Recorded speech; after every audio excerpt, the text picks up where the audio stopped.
بسم الله الرحمن الرحيم. ألف لام ميم. ذلك الكتاب لا ريب فيه هدى للمتقين الذين يؤمنون بالغيب ويقيمون الصلاة ومما رزقناهم ينفقون والذين يؤمنون بما أنزل إليك وما أنزل من قبلك وبالآخرة هم يوقنون أولئك على هدى من ربهم وأولئك هم المفلحون إن الذين كفروا سواء عليهم أأنذرتهم أم لم تنذرهم لا يؤمنون ختم الله على قلوبهم وعلى سمعهم وعلى أبصارهم غشاوة ولهم عذاب عظيم ومن الناس من يقول آمنا بالله وباليوم الآخر وما هم بمؤمنين يخادعون الله والذين آمنوا وما يخدعون إلا أنفسهم وما يشعرون في قلوبهم مرض فزادهم الله مرضا ولهم عذاب أليم بما كانوا يكذبون وإذا قيل لهم لا تفسدوا في الأرض قالوا إنما نحن مصلحون ألا إنهم هم المفسدون ولكن لا يشعرون وإذا قيل لهم آمنوا كما آمن الناس قالوا أنؤمن كما آمن السفهاء ألا إنهم هم السفهاء ولكن لا يعلمون وإذا لقوا الذين آمنوا قالوا آمنا وإذا خلوا إلى شياطينهم قالوا إنا معكم إنما نحن مستهزئون الله يستهزئ بهم ويمدهم في طغيانهم يعمهون أولئك الذين اشتروا الضلالة بالهدى فما ربحت تجارتهم وما كانوا مهتدين مثلهم كمثل الذي استوقد نارا فلما أضاءت ما حوله ذهب الله بنورهم وتركهم في ظلمات لا يبصرون صم بكم عمي فهم لا يرجعون أو كصيب من السماء فيه ظلمات ورعد وبرق يجعلون أصابعهم في آذانهم من الصواعق حذر الموت والله محيط بالكافرين يكاد البرق يخطف أبصارهم كلما أضاء لهم مشوا فيه وإذا أظلم عليهم قاموا ولو شاء الله لذهب بسمعهم وأبصارهم إن الله على كل شيء قدير يا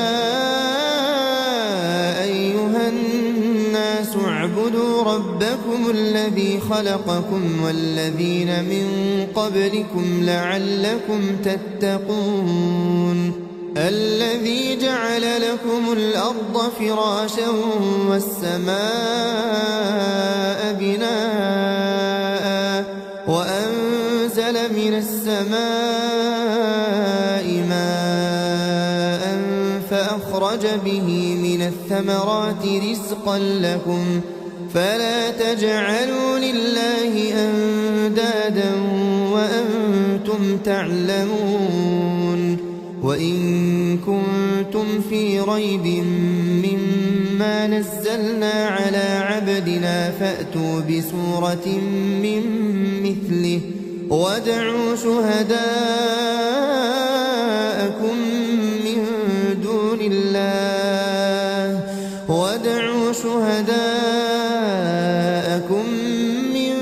دون الله إن كنتم صادقين فإن لم تفعلوا ولن تفعلوا فاتقوا النار التي وقودها الناس والحجارة أعدت للكافرين وبشر الذين آمنوا وعملوا الصالحات أن لهم جنات تجري من تحتها الأنهار كلما رزقوا منها من ثمرة رزقا قالوا هذا الذي رزقنا من قبل وأتوا به متشابها ولهم فيها أزواج مطهرة وهم فيها خالدون إن الله لا يستحيي أن يضرب مثلا ما بعوضة فما فوقها فأما الذين آمنوا فيعلمون أنه الحق من ربهم وأما الذين كفروا فيقولون ماذا أراد الله بهذا مثلا يضل به كثيرا ويهدي به كثيرا وما يضل به إلا الفاسقين الذين ينقضون عهد الله من بعد ميثاقه ويقطعون ما أمر الله به أن يوصل ويفسدون في الأرض أولئك هم الخاسرون كيف تكفرون بالله وكنتم أمواتا فأحياكم ثم يميتكم ثم يحييكم ثم إليه ترجعون هو الذي خلق لكم ما في الأرض جميعا ثم استوى إلى السماء فسواهن 7 سماوات وهو بكل شيء عليم وإذ قال ربك للملائكة إني جاعل في الأرض خليفة قالوا أتجعل فيها من يفسد فيها ويسفك الدماء ونحن نسبح بحمدك ونقدس لك قال إني أعلم ما لا تعلمون وعلم آدم الأسماء كلها ثم عرضهم على الملائكة فقال أنبئوني بأسماء هؤلاء إن كنتم صادقين قالوا سبحانك لا علم لنا إلا ما علمتنا إنك أنت العليم الحكيم قال يا آدم أنبئهم بأسمائهم فلما أنبأهم بأسمائهم قال ألم أقل لكم إني أعلم أعلم غيب السماوات والأرض وأعلم ما تبدون وما كنتم تكتمون وإذ قلنا للملائكة اسجدوا لآدم فسجدوا إلا إبليس أبى واستكبر وكان من الكافرين وقلنا يا آدم اسكن أنت وزوجك الجنة وكلا منها رغدا حيث شئتما ولا تقربا هذه الشجرة فتكونا من الظالمين فأزلهما الشيطان عنها فأخرجهما مما كانا فيه وقلنا اهبطوا بعضكم لبعض عدو ولكم في الأرض مستقر ومتاع إلى حين فتلقى آدم من ربه كلمات فتاب عليه إنه هو التواب الرحيم قلنا اهبطوا منها جميعا فإما يأتينكم مني هدى فمن تبع هداي فلا خوف عليهم ولا هم يحزنون والذين كفروا وكذبوا بآياتنا أولئك أصحاب النار هم فيها خالدون يا بني إسرائيل اذكروا نعمتي التي أنعمت عليكم وأوفوا بعهدي أوف بعهدكم وإياي فارهبون وآمنوا بما أنزلت مصدقا لما معكم ولا تكونوا أول كافر به ولا تشتروا بآياتي ثمنا قليلا وإياي فاتقون ولا تلبسوا الحق بالباطل وتكتموا الحق وأنتم تعلمون وأقيموا الصلاة وآتوا الزكاة واركعوا مع الراكعين أتأمرون الناس بالبر وتنسون أنفسكم وأنتم تتلون الكتاب أفلا تعقلون واستعينوا بالصبر والصلاة وإنها لكبيرة إلا على الخاشعين الذين يظنون أنهم ملاقو ربهم وأنهم إليه راجعون يا بني إسرائيل اذكروا نعمتي التي أنعمت عليكم وأني فضلتكم على العالمين واتقوا يوما لا تجزي نفس عن نفس شيئا ولا يقبل منها شفاعة ولا يؤخذ منها عدل ولا هم ينصرون وإذ نجيناكم من آل فرعون يسومونكم سوء العذاب يذبحون أبناءكم ويستحيون نساءكم وفي ذلكم بلاء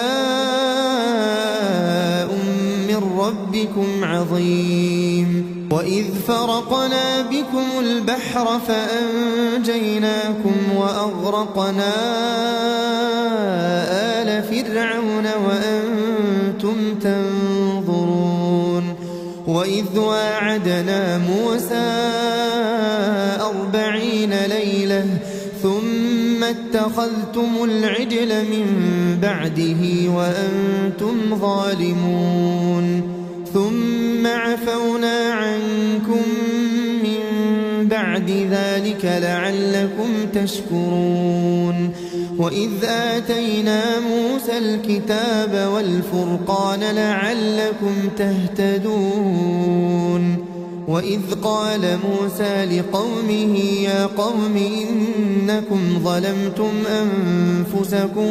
باتخاذكم العجل فتوبوا إلى بارئكم فاقتلوا أنفسكم ذلكم خير لكم عند بارئكم فتاب عليكم إنه هو التواب الرحيم وإذ قلتم يا موسى لن نؤمن لك حتى نرى الله جهرة فأخذتكم الصاعقة وأنتم تنظرون ثم بعثناكم من بعد موتكم لعلكم تشكرون وظللنا عليكم الغمام وأنزلنا عليكم المن والسلوى كلوا من طيبات ما رزقناكم وما ظلمونا ولكن كانوا أنفسهم يظلمون وإذ قلنا ادخلوا هذه القرية فكلوا منها حيث شئتم رغدا وادخلوا الباب سجدا وقولوا حطة نغفر لكم خطاياكم وسنزيد المحسنين فبدل الذين ظلموا قولا غير الذي قيل لهم فأنزلنا على الذين ظلموا رجزا من السماء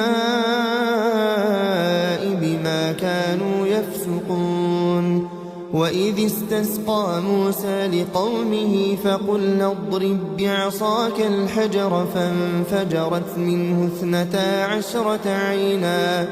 قد علم كل أناس مشربهم كلوا واشربوا من رزق الله ولا تعثوا في الأرض مفسدين وإذ قلتم يا موسى لن نصبر على طعام واحد فادع لنا ربك يخرج لنا مما تنبت الأرض من بقلها وقثائها وفومها وعدسها وبصلها قال أتستبدلون الذي هو أدنى بالذي هو خير اهبطوا مصرا فإن لكم ما سألتم وضربت عليهم الذلة والمسكنة وباءوا بغضب من الله ذلك بأنهم كانوا يكفرون بآيات الله ويقتلون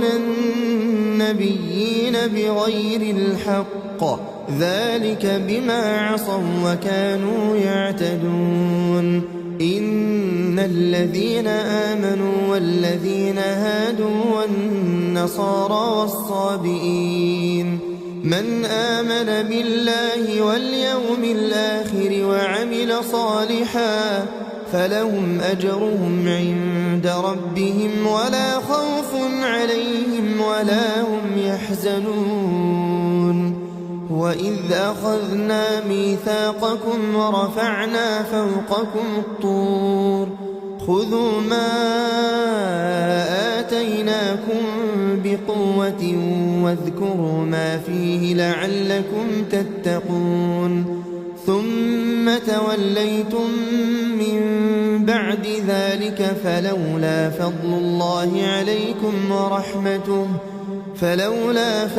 الله عليكم ورحمته لكنتم من الخاسرين ولقد علمتم الذين اعتدوا منكم في السبت فقلنا لهم كونوا قردة خاسئين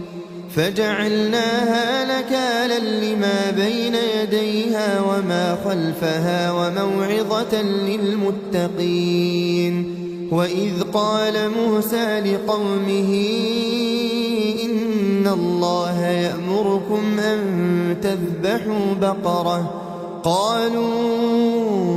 أتتخذنا هزوا قال أعوذ بالله أن أكون من الجاهلين قالوا ادع لنا ربك يبين لنا ما هي قال إنه يقول إنها بقرة لا فارض ولا بكر عوان بين ذلك فافعلوا ما تؤمرون قالوا ادع لنا ربك يبين لنا ما لونها قال إنه يقول إنها بقرة صفراء فاقع لونها تسر الناظرين قالوا ادع لنا ربك يبين لنا ما هي إن البقرة شابه علينا وإنا إن شاء الله لمهتدون قال إنه يقول إنها بقرة لا ذلول تثير الأرض ولا تسقي الحرث مسلمة لا شية فيها قالوا الآن جئت بالحق فذبحوها وما كادوا يفعلون وإذ قتلتم نفسا فادارأتم فيها والله مخرج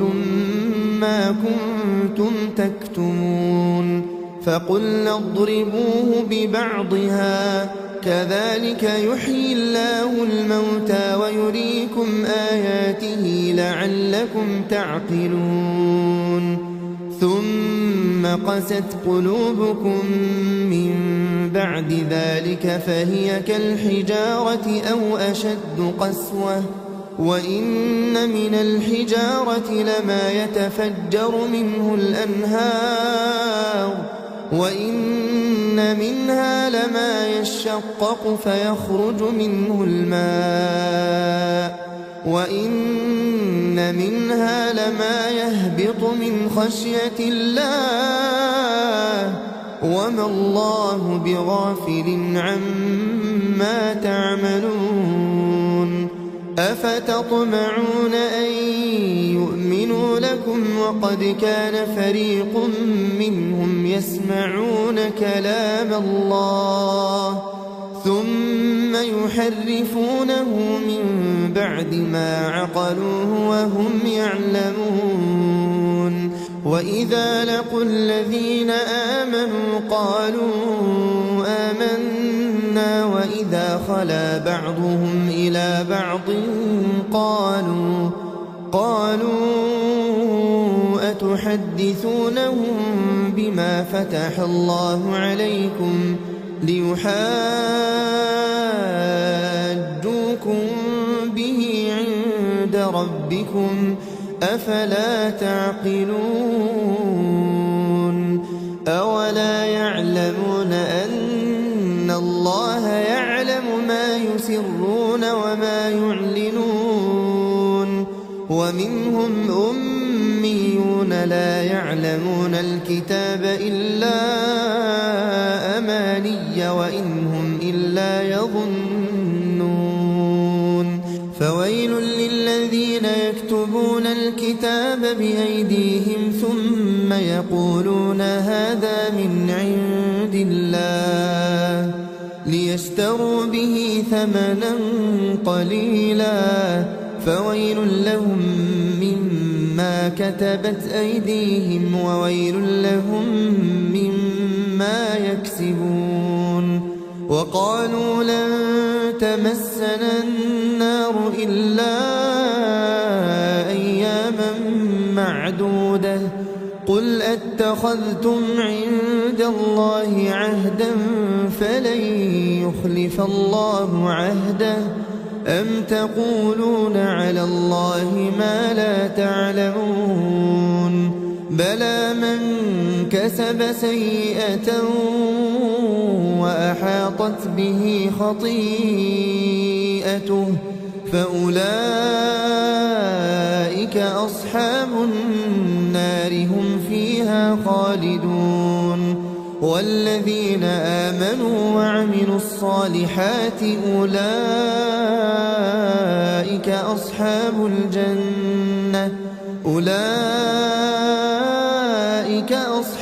الجنة هم فيها خالدون وإذ أخذنا ميثاق بني إسرائيل لا تعبدون إلا الله وبالوالدين إحسانا وذي القربى واليتامى والمساكين وقولوا للناس حسنا وأقيموا الصلاة وآتوا الزكاة ثم توليتم إلا قليلا منكم وأنتم معرضون وإذ أخذنا ميثاقكم لا تسفكون دماءكم ولا تخرجون أنفسكم من دياركم ثم أقررتم وأنتم تشهدون ثم أنتم هؤلاء تقتلون أنفسكم وتخرجون فريقا منكم من ديارهم تظاهرون عليهم بالإثم والعدوان وإن يأتوكم أسارى تفادوهم وهو محرم عليكم إخراجهم أفتؤمنون ببعض الكتاب وتكفرون ببعض فما جزاء من يفعل ذلك منكم إلا خزي في الحياة الدنيا ويوم القيامة يردون إلى أشد العذاب وما الله بغافل عما تعملون أولئك الذين اشتروا الحياة الدنيا بالآخرة فلا يخفف عنهم العذاب ولا هم ينصرون ولقد آتينا موسى الكتاب وقفينا من بعده بالرسل وآتينا عيسى ابن مريم البينات وأيدناه بروح القدس أفكلما جاءكم رسول بما لا تهوى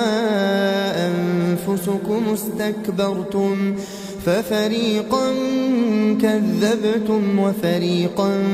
تقتلون وقالوا قلوبنا غلف بل لعنهم الله بكفرهم فقليلا ما يؤمنون ولما جاءهم كتاب من عند الله مصدق لما معهم وكانوا من قبل يستفتحون على الذين كفروا فلما جاءهم ما عرفوا كفروا به فلعنة الله على الكافرين بئس ما اشتروا به أنفسهم أن يكفروا بما أنزل الله بغيا أن ينزل الله من فضله على من يشاء من عباده فباءوا بغضب على غضب وللكافرين عذاب مهين وإذا قيل لهم آمنوا بما أنزل الله قالوا نؤمن بما أنزل علينا ويكفرون بما وراءه وهو الحق مصدقا لما معهم قل فلم تقتلون أنبياء الله من قبل إن كنتم مؤمنين ولقد جاءكم موسى بالبينات ثم اتخذتم العجل من بعده وأنتم ظالمون وإذ أخذنا ميثاقكم ورفعنا فوقكم الطور خذوا ما آتيناكم بقوة واسمعوا قالوا سمعنا وعصينا وأشربوا في قلوبهم العجل بكفرهم قل بئس ما يأمركم به إيمانكم إن كنتم مؤمنين قل إن كانت لكم الدار الآخرة عند الله خالصة من دون الناس فتمنوا الموت إن كنتم صادقين ولن يتمنوه أبدا بما قدمت أيديهم والله عليم بالظالمين ولتجدنهم أحرص الناس على حياة ومن الذين أشركوا يود أحدهم لو يعمر 1000 سنة وما هو بمزحزحه من العذاب أن يعمر والله بصير بما يعملون قل من كان عدوا لجبريل فإنه نزله على قلبك بإذن الله مصدقا لما بين يديه وهدى وبشرى للمؤمنين من كان عدوا لله وملائكته ورسله وجبريل وميكال فإن الله عدو للكافرين ولقد أنزلنا إليك آيات بينات وما يكفر بها إلا الفاسقون أوكلما عاهدوا عهدا نبذه فريق منهم بل أكثرهم لا يؤمنون ولما جاءهم رسول من عند الله مصدق لما معهم نبذ فريق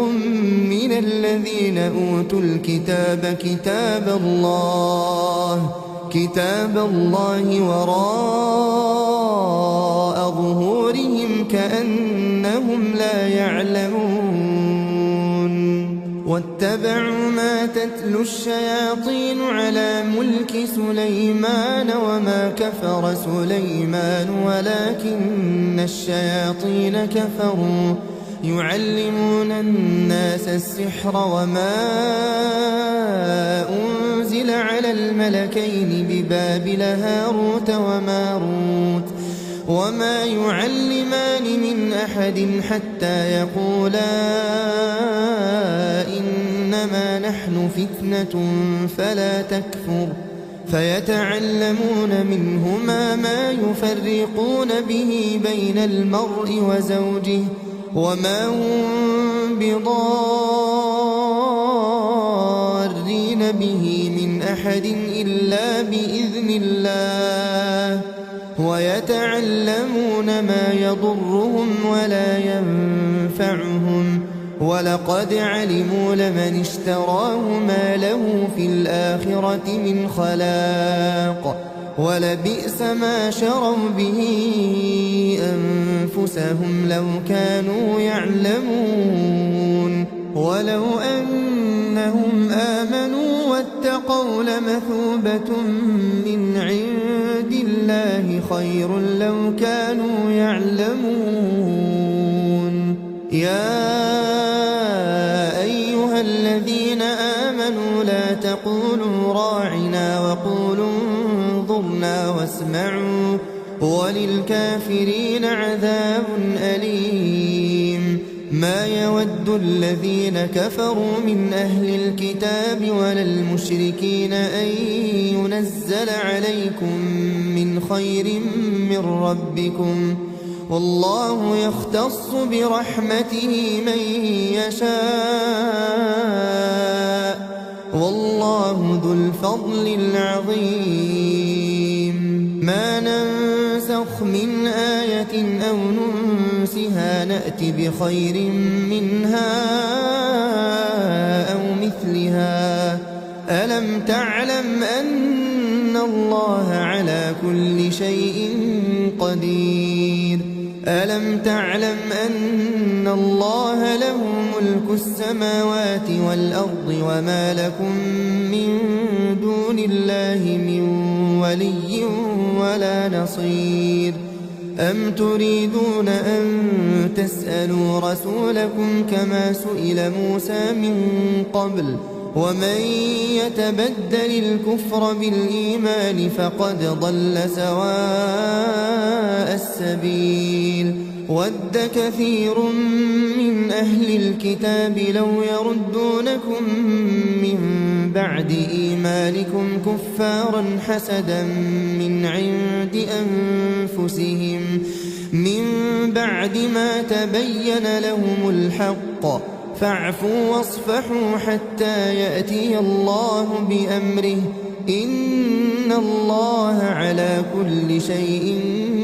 قدير. وأقيموا الصلاة وآتوا الزكاة وما تقدموا لأنفسكم من خير تجدوه عند الله،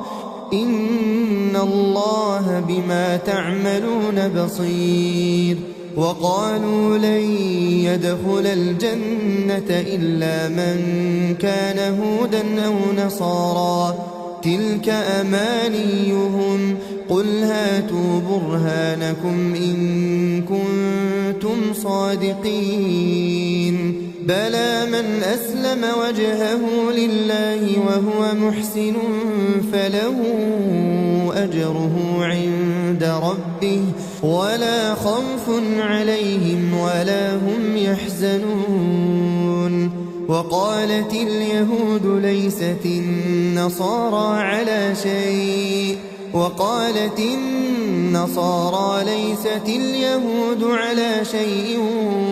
وهم يتلون الكتاب، كذلك قال الذين لا يعلمون مثل قولهم، فالله يحكم بينهم يوم القيامة فيما كانوا فيه يختلفون. ومن أظلم ممن منع مساجد الله أن يذكر فيها اسمه وسعى في خرابها، أولئك ما كان لهم أن يدخلوها إلا خائفين، لهم في الدنيا خزي ولهم في الآخرة عذاب عظيم. ولله المشرق والمغرب، فأينما تولوا فثم وجه الله، إن الله واسع عليم. وقالوا اتخذ الله ولدا سبحانه، بل له ما في السماوات والأرض كل له قانتون. بديع السماوات والأرض، وإذا قضى أمرا فإنما يقول له كن فيكون. وقال الذين لا يعلمون لولا يكلمنا الله أو تأتينا آية، كذلك قال الذين من قبلهم مثل قولهم تشابهت قلوبهم، قد بينا الآيات لقوم يوقنون. إنا أرسلناك بالحق بشيرا ونذيرا، ولا تسأل عن أصحاب الجحيم. ولن ترضى عنك اليهود ولا النصارى حتى تتبع ملتهم قل إن هدى الله هو الهدى ولئن اتبعت أهواءهم بعد الذي جاءك من العلم ما لك من الله من ولي ولا نصير الذين آتيناهم الكتاب يتلونه حق تلاوته أولئك يؤمنون به ومن يكفر به فأولئك هم الخاسرون يا بني إسرائيل اذكروا نعمتي التي أنعمت عليكم وأني فضلتكم على العالمين واتقوا يوما لا تجزي نفس عن نفس شيئا ولا يقبل منها عدل ولا تنفعها شفاعة ولا هم ينصرون وإذ ابتلى إبراهيم ربه بكلمات فأتمهن قال إني جاعلك للناس إماما قال ومن ذريتي قال لا ينال عهد الظالمين وإذ جعلنا البيت مثابة للناس وأمنا واتخذوا من مقام إبراهيم مصلى وعهدنا إلى إبراهيم وإسماعيل أن طهر بيتي للطائفين والعاكفين والركع السجود وإذ قال إبراهيم رب اجعل هذا بلدا آمنا وارزق أهله من الثمرات من آمن منهم بالله واليوم الآخر قال ومن كفر فأمتعه قليلا ثم أضطره إلى عذاب النار وبئس المصير وإذ يرفع إبراهيم القواعد من البيت وإسماعيل ربنا تقبل منا إنك أنت السميع العليم ربنا وجعلنا مسلمين لك ومن ذريتنا أمة مسلمة لك وأرنا مناسكنا وتب علينا إنك أنت التواب الرحيم ربنا وابعث فيهم رسولا منهم يتلو عليهم آياتك ويعلمهم الكتاب والحكمة ويزكيهم إنك أنت العزيز الحكيم ومن يرغب عن ملة إبراهيم إلا من سفه نفسه ولقد اصطفيناه في الدنيا وإنه في الآخرة لمن الصالحين إذ قال له ربه أسلم قال أسلمت لرب العالمين ووصى بها إبراهيم بنيه ويعقوب يا بني إن الله اصطفى لكم الدين فلا تموتن إلا وأنتم مسلمون أم كنتم شهداء إذ حضر يعقوب الموت إذ قال لبنيه ما تعبدون من بعدي قالوا نعبد إلهك وإله آبائك إبراهيم وإسماعيل وإسحاق إلها واحدا ونحن له مسلمون تلك أمة قد خلت لها ما كسبت ولكم ما كسبتم ولا تسألون عما كانوا يعملون وقالوا كونوا هودا أو نصارى تهتدوا قل بل ملة إبراهيم حنيفا وما كان من المشركين قولوا آمنا بالله وما أنزل إلينا وما أنزل إلى إبراهيم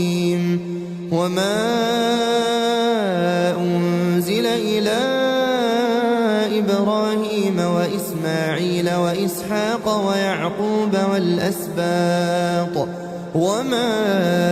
أوتي موسى وعيسى وما أوتي النبيون من ربهم لا نفرق بين أحد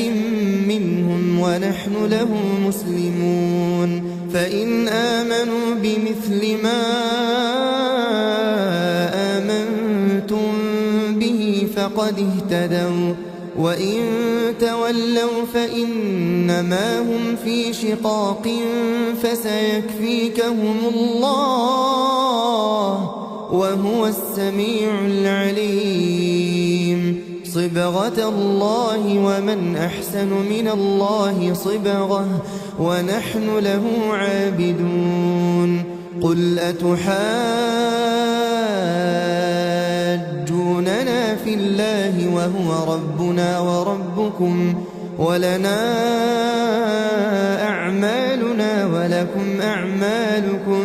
ونحن له مخلصون أم تقولون إن إبراهيم وإسماعيل وإسحاق ويعقوب والأسباط كانوا هودا أو نصارى قل أنتم أعلم أم الله ومن أظلم ممن كتم شهادة عنده من الله وما الله بغافل عما تعملون تلك أمة قد خلت لها ما كسبت ولكم ما كسبتم ولا تسألون عما كانوا يعملون سيقول السفهاء من الناس ما ولاهم عن قبلتهم التي كانوا عليها قل لله المشرق والمغرب يهدي من يشاء إلى صراط مستقيم وكذلك جعلناكم أمة وسطا لتكونوا شهداء على الناس ويكون الرسول عليكم شهيدا وما جعلنا القبلة التي كنت عليها إلا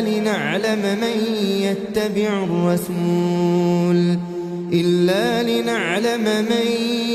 يتبع الرسول ممن ينقلب على عقبيه وإن كانت لكبيرة إلا على الذين هدى الله وما كان الله ليضيع إيمانكم إن الله بالناس لرءوف رحيم قد نرى تقلب وجهك في السماء فلنولينك قبلة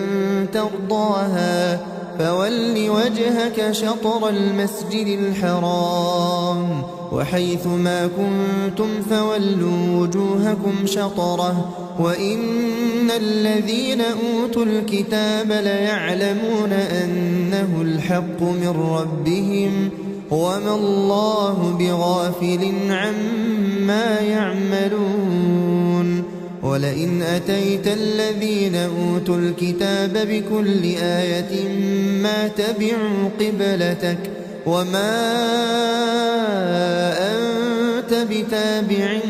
قبلتهم وما بعضهم بتابع قبلة بعض ولئن اتبعت أهواءهم من بعد ما جاءك من العلم إنك إذا لمن الظالمين. الذين آتيناهم الكتاب يعرفونه كما يعرفون أبناءهم وإن فريقا منهم ليكتمون الحق وهم يعلمون. الحق من ربك فلا تكونن من الممترين. ولكل وجهة هو موليها فاستبقوا الخيرات أينما تكونوا يأت بكم الله جميعا إن الله على كل شيء قدير. ومن حيث خرجت فول وجهك شطر المسجد الحرام وإنه للحق من ربك وما الله بغافل عما تعملون. ومن حيث خرجت فول وجهك شطر المسجد الحرام وحيث ما كنتم فولوا وجوهكم شطره لئلا يكون للناس عليكم حجة إلا الذين ظلموا منهم فلا تخشوهم واخشوني ولأتم نعمتي عليكم ولعلكم تهتدون. كما أرسلنا فيكم رسولا منكم يتلو عليكم آياتنا ويزكيكم ويعلمكم الكتاب والحكمة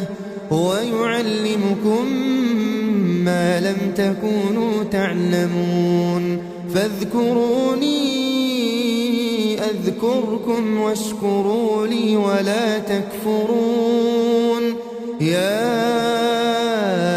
أيها الذين آمنوا استعينوا بالصبر والصلاة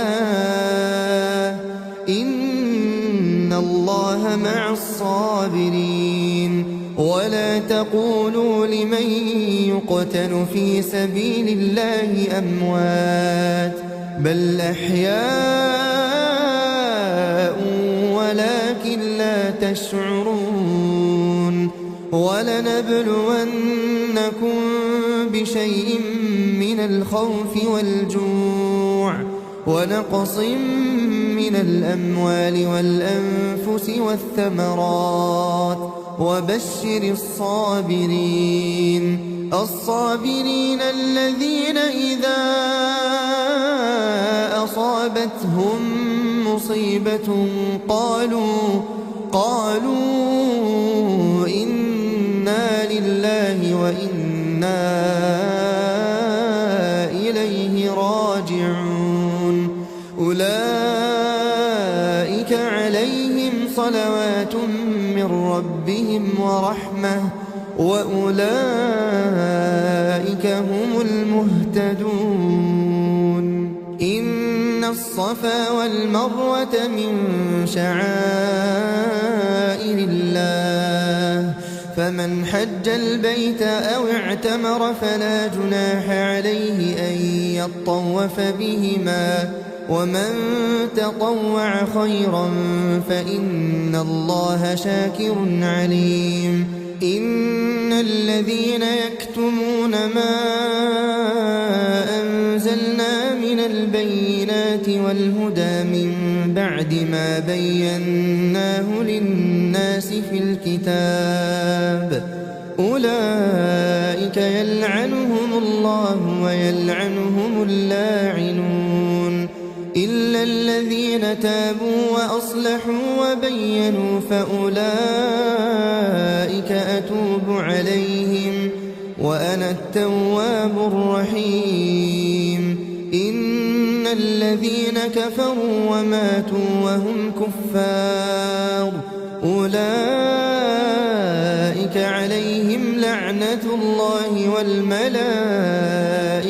والناس أجمعين خالدين فيها لا يخفف عنهم العذاب ولا هم ينظرون وإلهكم إله واحد لا إله إلا هو الرحمن الرحيم إن في خلق السماوات والأرض واختلاف الليل والنهار والفلك التي تجري في البحر بما ينفع الناس وما أنزل الله من السماء من ماء فأحيا به الأرض بعد موتها وبث فيها من كل دابة وتصريف الرياح والسحاب المسخر بين السماء والأرض لآيات لقوم يعقلون ومن الناس من يتخذ من دون الله أندادا يحبونهم كحب الله والذين آمنوا أشد حبا لله ولو يرى الذين ظلموا إذ يرون العذاب أن القوة لله جميعا وأن الله شديد العذاب إذ تبرأ الذين اتبعوا من الذين اتبعوا ورأوا العذاب وتقطعت بهم الأسباب وقال الذين اتبعوا لو أن لنا كرة فنتبرأ منهم كما تبرأوا منا كذلك يريهم الله أعمالهم حسرات عليهم وما هم بخارجين من النار يا أيها الناس كلوا مما في الأرض حلالا طيبا ولا تتبعوا خطوات الشيطان إنه لكم عدو مبين إنما يأمركم بالسوء والفحشاء وأن تقولوا على الله ما لا تعلمون وإذا قيل لهم اتبعوا ما أنزل الله قالوا بل نتبع ما ألفينا عليه آباءنا أولو كان آباؤهم لا يعقلون شيئا ولا يهتدون ومثل الذين كفروا كمثل الذي ينعق بما لا يسمع إلا دعاء ونداء صم بكم عمي فهم لا يعقلون يا أيها الذين آمنوا كلوا من طيبات ما رزقناكم واشكروا لله إن كنتم إياه تعبدون إنما حرم عليكم الميتة والدم ولحم الخنزير وما أهل به لغير الله فمن اضطر غير باغ ولا عاد فلا إثم عليه إن الله غفور رحيم إن الذين يكتمون ما أنزل الله من الكتاب ويشترون به ثمنا قليلا أولئك ما يأكلون في بطونهم إلا النار ولا يكلمهم الله يوم القيامة ولا يزكيهم ولهم عذاب أليم. أولئك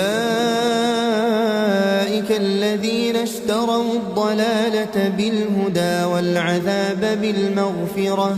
فما أصبرهم على النار.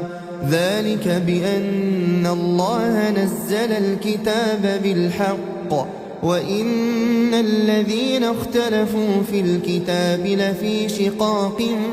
بعيد. ليس البر أن تولوا وجوهكم قبل المشرق والمغرب ولكن البر من آمن بالله واليوم الآخر والملائكة والكتاب والنبيين وآتى المال على حبه ذوي القربى واليتامى والمساكين وابن السبيل والسائلين وفي الرقاب وأقام الصلاة وآتى الزكاة والموفون بعهدهم إذا عاهدوا والصابرين في البأساء والضراء وحين البأس. أولئك الذين صدقوا وأولئك هم المتقون. يا أيها الذين آمنوا كتب عليكم القصاص في القتلى الحر بالحر والعبد بالعبد والأنثى بالأنثى فمن عفي له من أخيه شيء فاتباع بالمعروف وأداء إليه بإحسان ذلك تخفيف من ربكم ورحمة فمن اعتدى بعد ذلك فله عذاب أليم. ولكم في القصاص حياة يا أولي الألباب لعلكم تتقون. كتب عليكم إذا حضر أحدكم الموت إن ترك خيرا الوصية للوالدين والأقربين بالمعروف حقا على المتقين. فمن بدله بعدما سمعه فإنما إثمه على الذين يبدلونه إن الله سميع عليم. فمن خاف من موص جنفا أو إثما فأصلح بينهم فلا إثم عليه إن الله غفور رحيم. يا أيها الذين آمنوا كتب عليكم الصيام كما كتب على الذين من قبلكم لعلكم تتقون. أياما معدودات فمن كان منكم مريضا أو على سفر فعدة من أيام أخر وعلى الذين يطيقونه فدية طعام مسكين فمن تطوع خيرا فهو خير له وأن تصوموا خير لكم إن كنتم تعلمون. شهر رمضان الذي أنزل فيه القرآن هدى للناس وبينات من الهدى والفرقان فمن شهد منكم الشهر فليصمه ومن كان مريضا أو على سفر فعدة من أيام أخر يريد الله بكم اليسر ولا يريد بكم العسر ولتكملوا العدة ولتكبروا الله على ما هداكم ولعلكم تشكرون. وإذا سألك عبادي عني فإني قريب أجيب دعوة الداع إذا دعان فليستجيبوا لي وليؤمنوا بي لعلهم يرشدون. أحل لكم ليلة الصيام الرفث إلى نسائكم هن لباس لكم وأنتم لباس لهن علم الله أنكم كنتم تختانون أنفسكم فتاب عليكم وعفى عنكم فالآن باشروهن وابتغوا ما كتب الله لكم وكلوا واشربوا حتى يتبين لكم الخيط الأبيض من الخيط الأسود من الفجر ثم أتموا الصيام إلى الليل ولا تباشروهن وأنتم عاكفون في المساجد تلك حدود الله فلا تقربوها كذلك يبين الله آياته للناس لعلهم يتقون. ولا تأكلوا أموالكم بينكم بالباطل وتدلوا بها إلى الحكام لتأكلوا فريقا من أموال الناس بالإثم وأنتم تعلمون. يسألونك عن الأهلة قل هي مواقيت للناس والحج وليس البر بأن تأتوا البيوت من ظهورها ولكن البر من اتقى وأتوا البيوت من أبوابها واتقوا الله لعلكم تفلحون. وقاتلوا في سبيل الله الذين يقاتلونكم ولا تعتدوا إن الله لا يحب المعتدين. واقتلوهم حيث ثقفتموهم وأخرجوهم من حيث أخرجوكم والفتنة أشد من القتل ولا تقاتلوهم عند المسجد الحرام حتى يقاتلوكم فيه فإن قاتلوكم فاقتلوهم كذلك جزاء الكافرين. فإن انتهوا فإن الله غفور رحيم. وقاتلوهم حتى لا تكون فتنة ويكون الدين لله فإن انتهوا فلا عدوان إلا على الظالمين. الشهر الحرام بالشهر الحرام والحرمات قصاص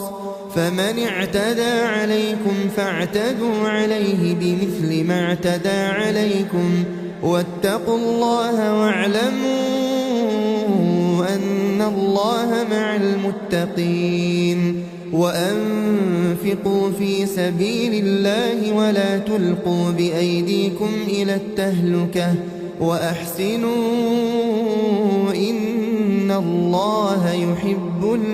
المحسنين. وأتموا الحج والعمرة لله فإن أحصرتم فما استيسر من الهدي ولا تحلقوا رؤوسكم حتى يبلغ الهدي محله فمن كان منكم مريضا أو به أذى من رأسه ففدية من صيام أو صدقة أو نسك فإذا أمنتم فمن تمتع بالعمرة إلى الحج فما استيسر من الهدي فمن لم يجد فصيام 3 أيام في الحج و7 إذا رجعتم تلك 10 كاملة ذلك لمن لم يكن أهله حاضر المسجد الحرام. واتقوا الله واعلموا أن الله شديد العقاب. الحج أشهر معلومات فمن فرض فيهن الحج فلا رفث ولا فسوق ولا جدال في الحج وما تفعلوا من خير يعلمه الله وتزودوا فإن خير الزاد التقوى واتقون يا أولي الألباب ليس عليكم جناح أن تبتغوا فضلا من ربكم فإذا أفضتم من عرفات فاذكروا الله عند المشعر الحرام واذكروه كما هداكم وإن كنتم من قبله لمن الضالين ثم أفيضوا من حيث أفاض الناس واستغفروا الله إن الله غفور رحيم فإذا قضيتم مناسككم فاذكروا الله كذكركم آباءكم أو أشد ذكرا فمن الناس من يقول ربنا آتنا في الدنيا وما له في الآخرة من خلاق ومنهم من يقول ربنا آتنا في الدنيا حسنة وفي الآخرة حسنة وقنا عذاب النار أولئك لهم نصيب مما كسبوا والله سريع الحساب واذكروا الله في أيام معدودات فمن تعجل في يومين فلا إثم عليه ومن تأخر فلا إثم عليه لمن اتقى واتقوا الله واعلموا أنكم إليه تحشرون ومن الناس من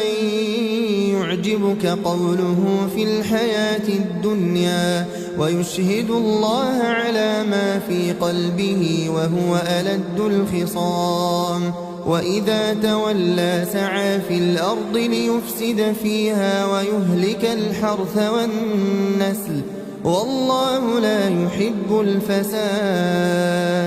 وإذا قيل له اتق الله أخذته العزة بالإثم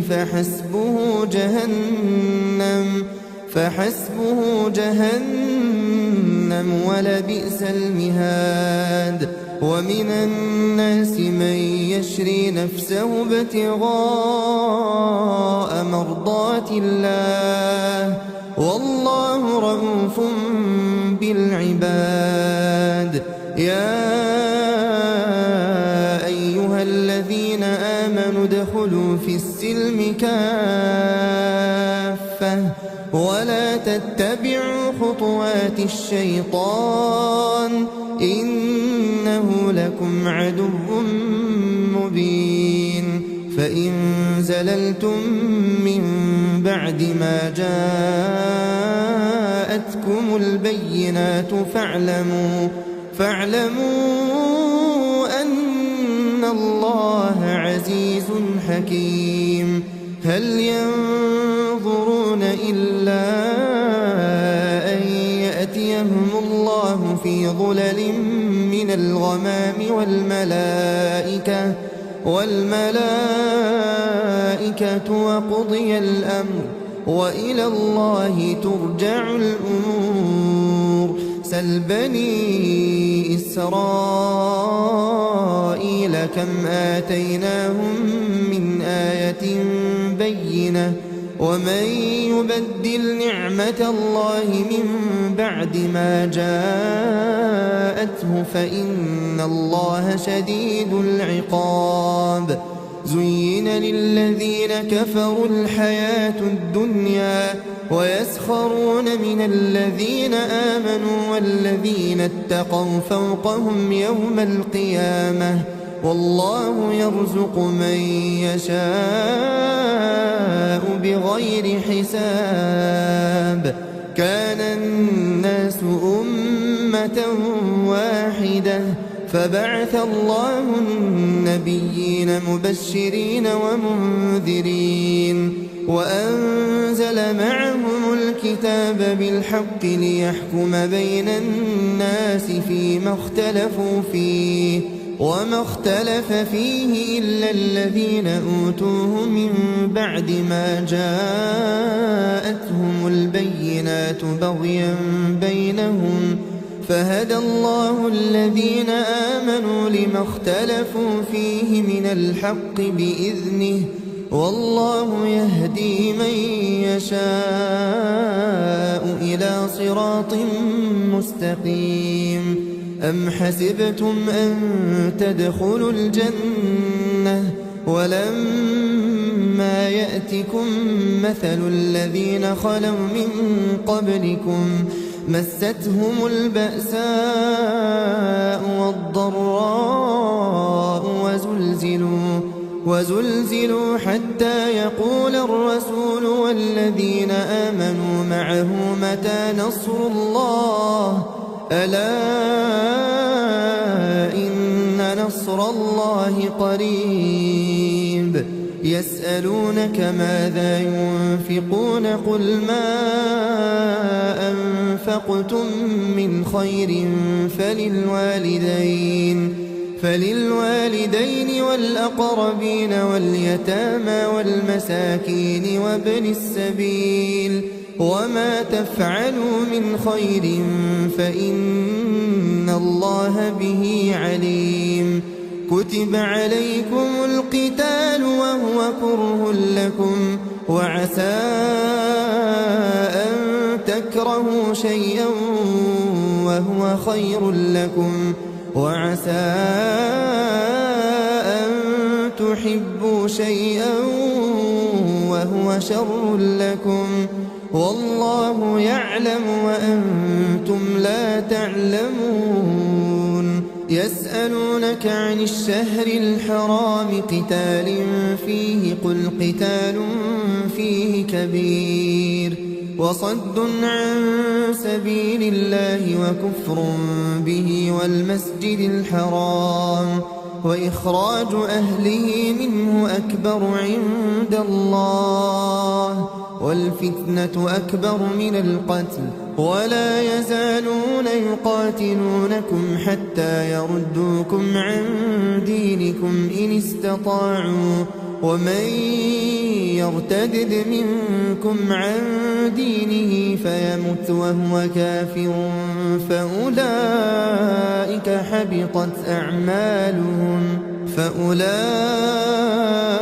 حبطت أعمالهم في الدنيا والآخرة وأولئك أصحاب النار هم فيها خالدون. إن الذين آمنوا والذين هاجروا وجاهدوا في سبيل الله أولئك يرجون رحمة الله والله غفور رحيم. يسألونك عن الخمر والميسر قل فيهما إثم كبير ومنافع للناس وإثمهما أكبر من نفعهما ويسألونك ماذا ينفقون قل العفو كذلك يبين الله لكم الآيات لعلكم تتفكرون في الدنيا والآخرة. ويسألونك عن اليتامى قل إصلاح لهم خير وإن تخالطوهم فإخوانكم والله يعلم المفسد من المصلح ولو شاء الله لأعنتكم إن الله عزيز حكيم. ولا تنكحوا المشركات حتى يؤمنوا ولأمة مؤمنة خير من مشركة ولو أعجبتكم ولا تنكحوا المشركين حتى يؤمنوا ولعبد مؤمن خير من مشرك ولو أعجبكم أولئك يدعون إلى النار والله يدعو إلى الجنة والمغفرة بإذنه ويبين آياته للناس لعلهم يتذكرون ويسألونك عن المحيض قل هو أذى فاعتزلوا النساء في المحيض ولا تقربوهن حتى يطهرن فإذا تطهرن فأتوهن من حيث أمركم الله إن الله يحب التوابين ويحب المتطهرين نساؤكم حرث لكم فأتوا حرثكم أنى شئتم وقدموا لأنفسكم واتقوا الله واعلموا أنكم ملاقوه وبشر المؤمنين ولا تجعلوا الله عرضة لأيمانكم أن تبروا وتتقوا وتصلحوا بين الناس والله سميع عليم لا يؤاخذكم الله باللغو في أيمانكم ولكن يؤاخذكم بما كسبت قلوبكم والله غفور حليم للذين يؤلون من نسائهم تربص 4 أشهر فإن فاءوا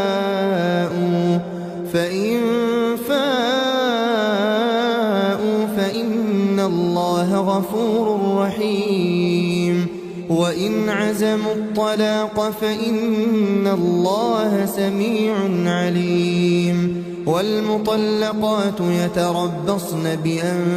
بأنفسهن 3 قروء ولا يحل لهن أن يكتمن ما خلق الله في أرحامهن إن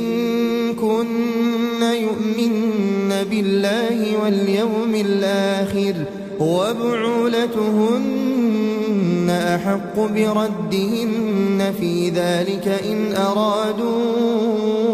إصلاحا ولهن مثل الذي عليهن بالمعروف وللرجال عليهن درجة والله عزيز حكيم الطلاق 2 فإمساكم بمعروف أو تسريح بإحسان ولا يحل لكم أن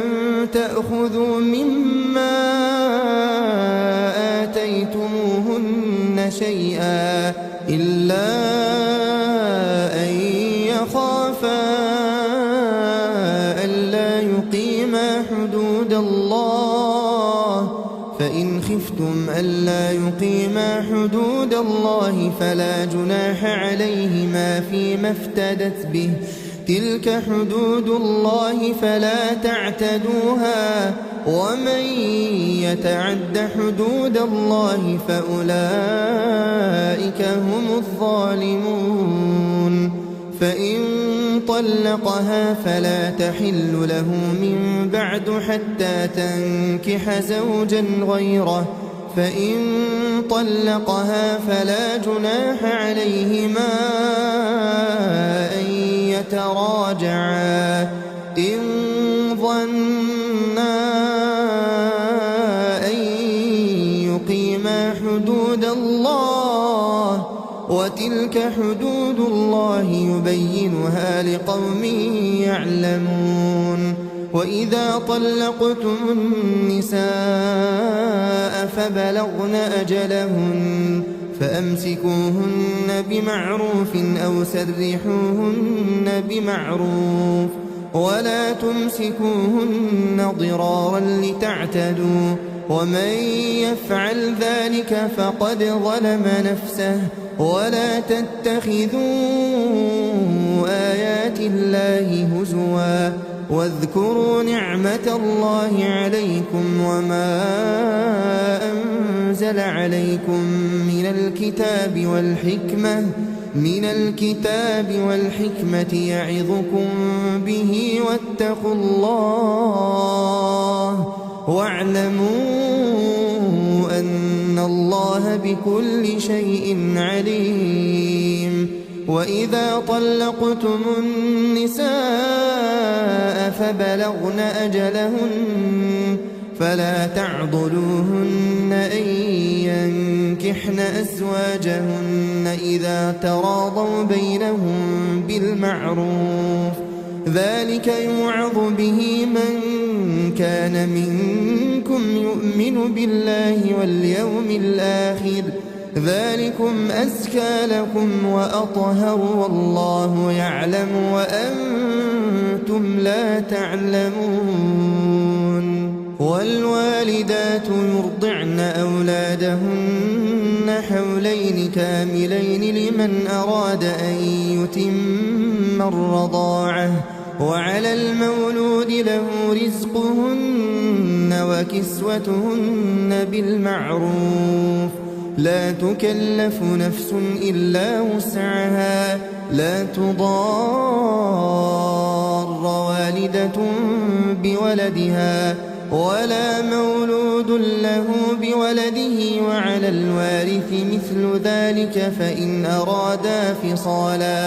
فإن أرادا فصالا عن تراض منهما وتشاور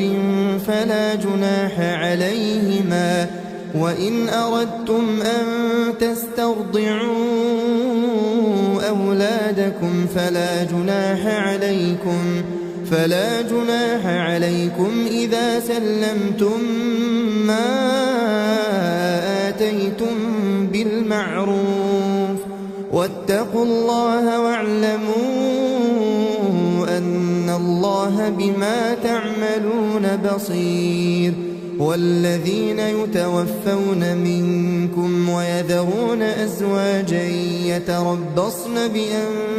بأنفسهن 4 أشهر وعشرا فإذا بلغن أجلهن فلا جناح عليكم فيما فعلن في أنفسهن بالمعروف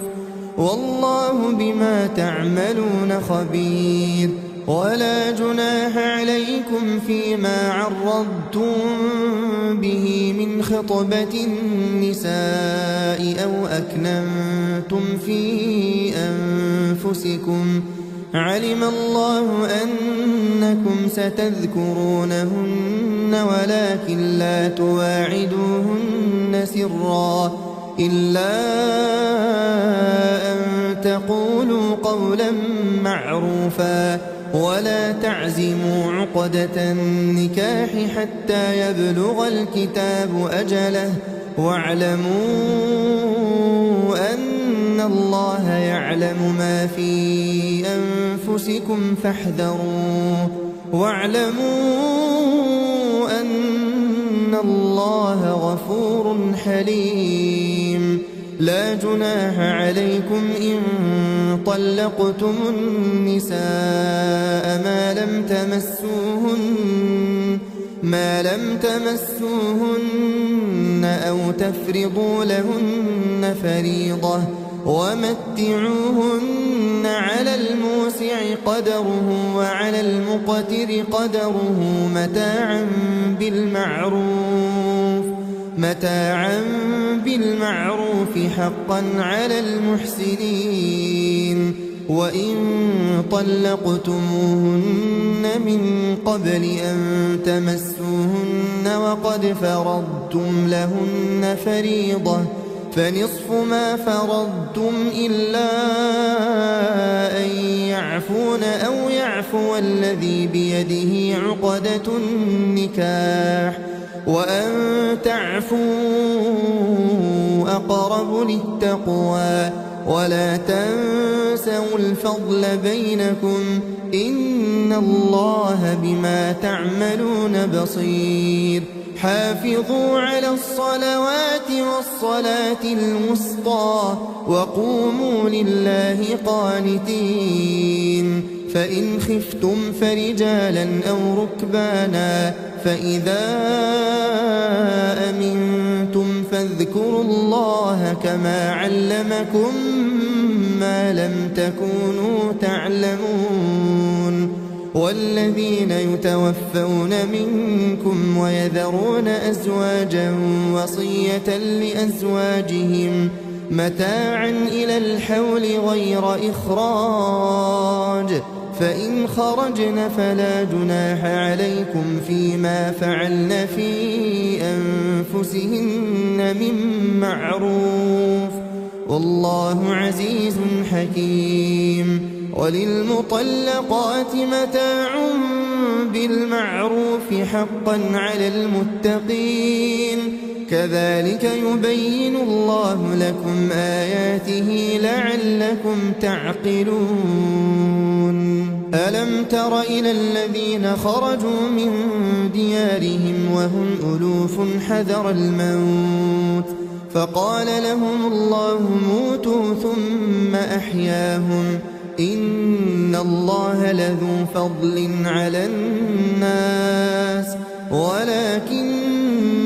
أكثر الناس لا يشكرون وقاتلوا في سبيل الله واعلموا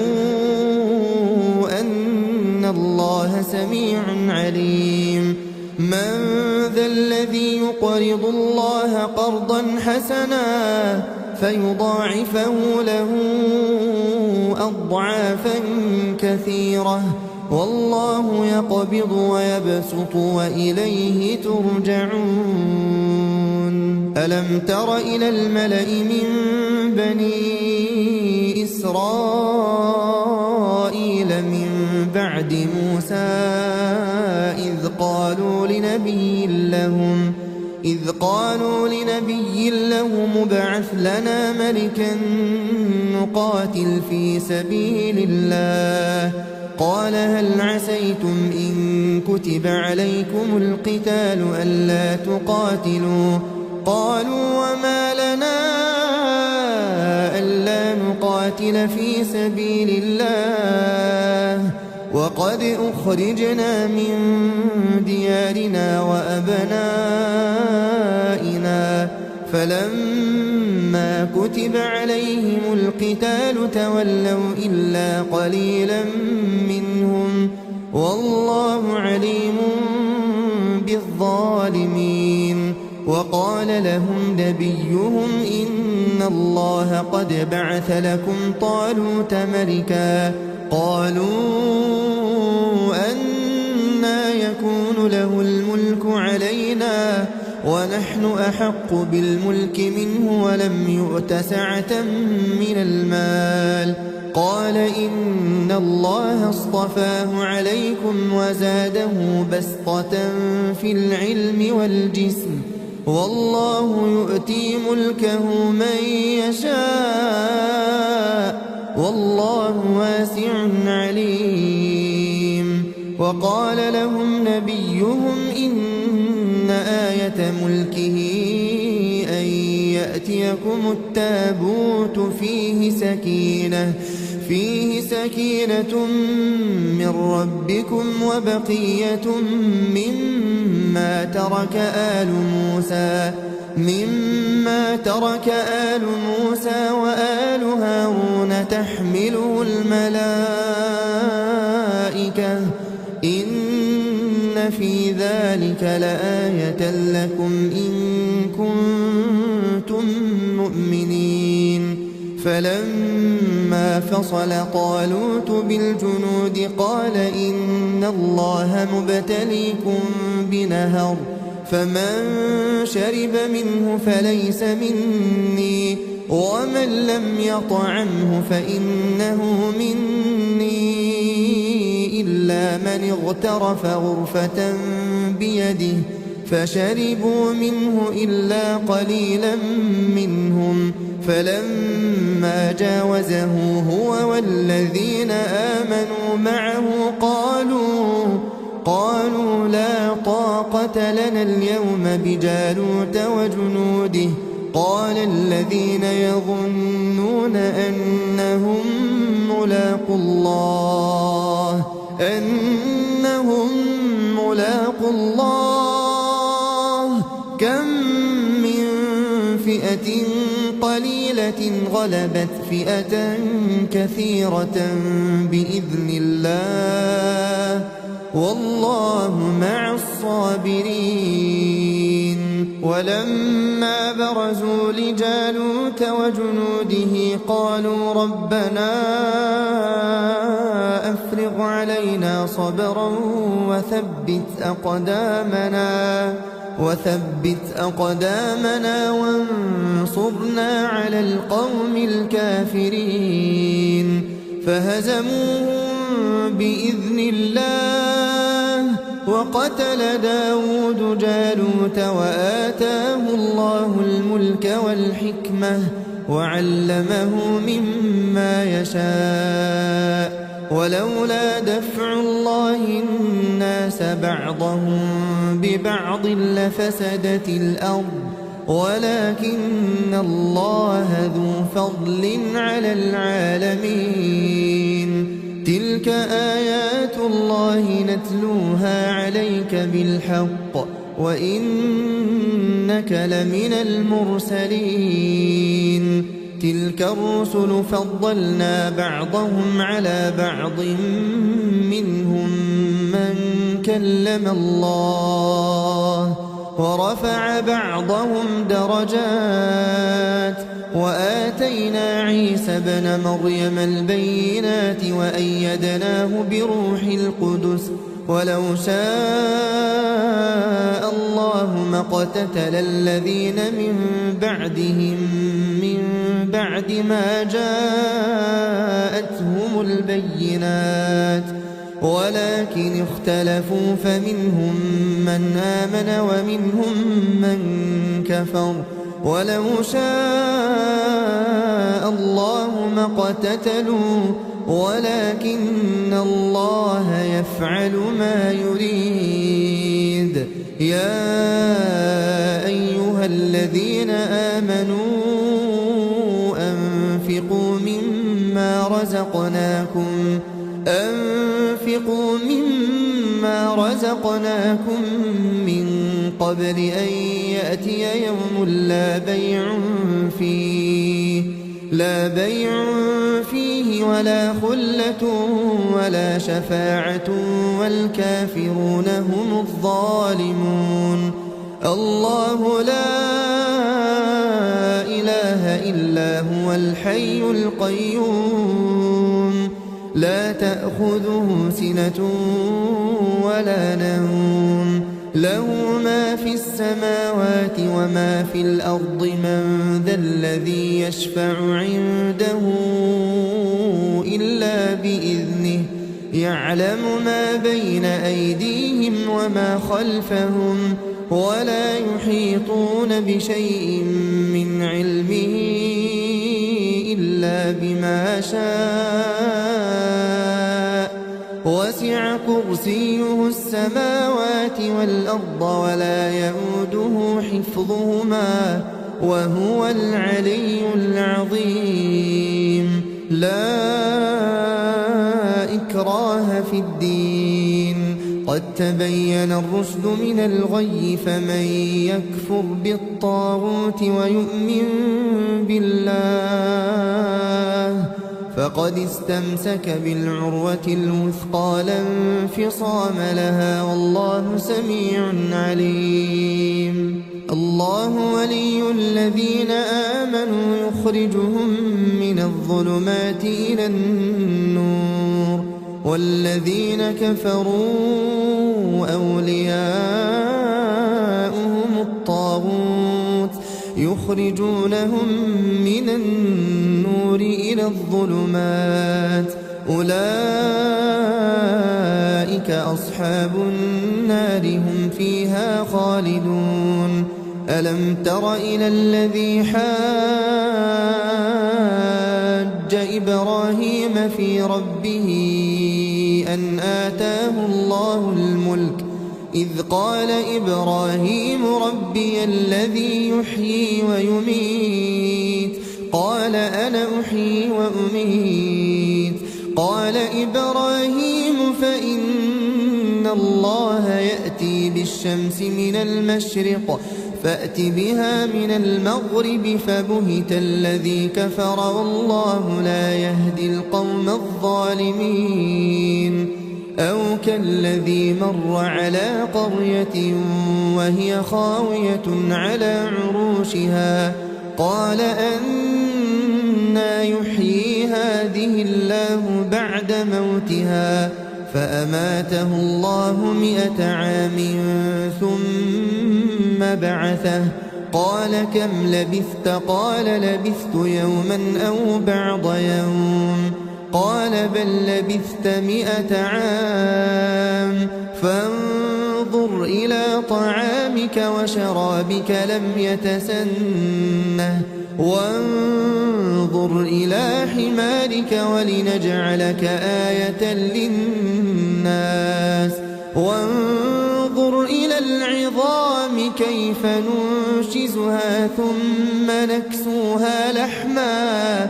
فلما تبين له قال أعلم أن الله على كل شيء قدير وإذ قال إبراهيم رب أرني كيف تحيي الموتى قال أولم تؤمن قال بلى ولكن ليطمئن قلبي قال فخذ 4 من الطير فصرهن إليك ثم اجعل على كل جبل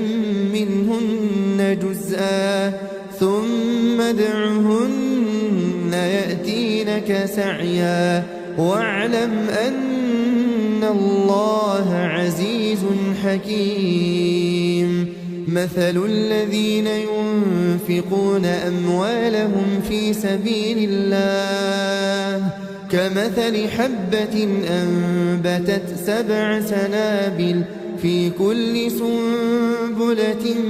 100 حبة والله يضاعف لمن يشاء والله واسع عليم الذين ينفقون أموالهم في سبيل الله ثم لا يتبعون ما أنفقوا منا ولا أذى لهم أجرهم عند ربهم ولا خوف عليهم ولا هم يحزنون قول معروف ومغفرة خير من صدقة يتبعها أذى والله غني حليم يا أيها الذين آمنوا لا تبطلوا صدقاتكم بالمن والأذى كالذي ينفق ماله رئاء الناس ولا يؤمن بالله واليوم الآخر فمثله كمثل صفوان عليه تراب فأصابه وابل فتركه صلدا لا يقدرون على شيء مما كسبوا والله لا يهدي القوم الكافرين ومثل الذين ينفقون أموالهم ابتغاء مرضات الله وتثبيتا من أنفسهم كمثل جنة بربوة أصابها وابل فآتت أكلها ضعفين فإن لم يصبها وابل فطل والله بما تعملون بصير أيود أحدكم أن تكون له جنة من نخيل وأعناب تجري من تحتها الأنهار له فيها من كل الثمرات وأصابه الكبر وله ذرية ضعفاء فأصابها إعصار فيه نار فاحترقت كذلك يبين الله لكم الآيات لعلكم تتفكرون يا أيها الذين آمنوا أنفقوا من طيبات ما كسبتم ومما أخرجنا لكم من الأرض ولا تيمموا الخبيث منه تنفقون ولستم بآخذيه إلا أن تغمضوا فيه واعلموا أن الله غني حميد الشيطان يعدكم الفقر ويأمركم بالفحشاء والله يعدكم مغفرة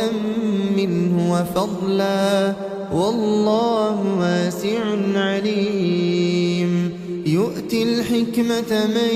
يشاء ومن يؤت الحكمة فقد أوتي خيرا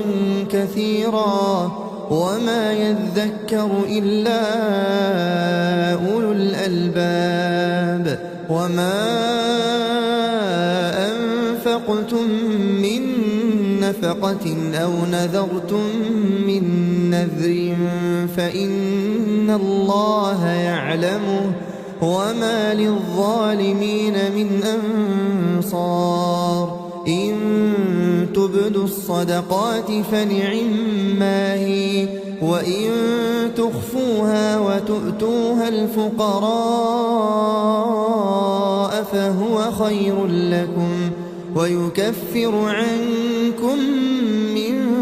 سيئاتكم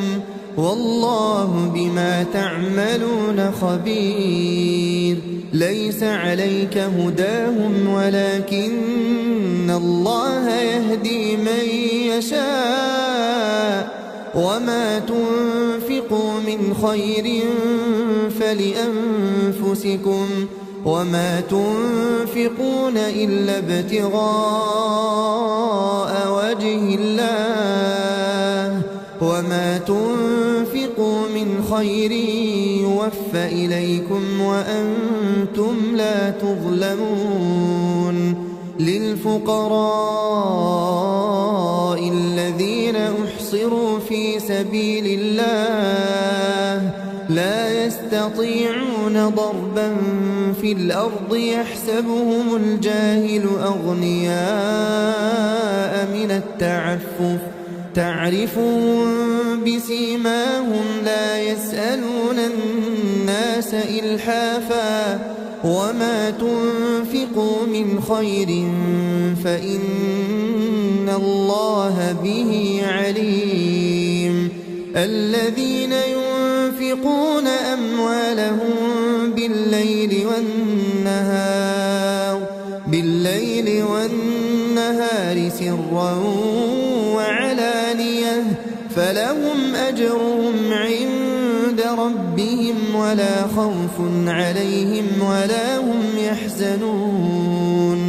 الذين يأكلون الربا لا يقومون إلا كما يقوم الذي يتخبطه الشيطان من المس ذلك بأنهم قالوا إنما البيع مثل الربا وأحل الله البيع وحرم الربا فمن جاءه موعظة من ربه فانتهى فله ما سلف وأمره إلى الله ومن عاد فأولئك أصحاب النار هم فيها خالدون يمحق الله الربا ويربي الصدقات والله لا يحب كل كفار أثيم إن الذين آمنوا وعملوا الصالحات وأقاموا الصلاة وآتوا الزكاة لهم أجرهم عند ربهم ولا خوف عليهم ولا هم يحزنون يا أيها الذين آمنوا اتقوا الله وذروا ما بقي من الربا إن كنتم مؤمنين فإن لم تفعلوا فأذنوا بحرب من الله ورسوله وإن تبتم فلكم رؤوس أموالكم لا تظلمون ولا تظلمون وإن كان ذو عسرة فنظرة إلى ميسرة وأن تصدقوا خير لكم إن كنتم تعلمون واتقوا يوما ترجعون فيه إلى الله ثم توفى كل نفس ما كسبت وهم لا يظلمون يا أيها الذين آمنوا إذا تداينتم بدين إلى أجل مسمى فاكتبوه وليكتب بينكم كاتب بالعدل ولا يأب كاتب أن يكتب كما علمه الله فليكتب وليملل الذي عليه الحق وليتق الله ربه ولا يبخس منه شيئا فإن كان الذي عليه الحق سفيها أو ضعيفا أو لا يستطيع أن يمل هو فليملل وليه بالعدل واستشهدوا شهيدين من رجالكم فإن لم يكونا رجلين فرجل وامرأتان ممن ترضون من الشهداء أن تضل إحداهما فتذكر إحداهما الأخرى ولا يأبى الشهداء إذا ما دعوا ولا تسأموا أن تكتبوه صغيرا أو كبيرا إلى أجله ذلكم أقسط عند الله وأقوم للشهادة وأدنى ألا ترتابوا إلا أن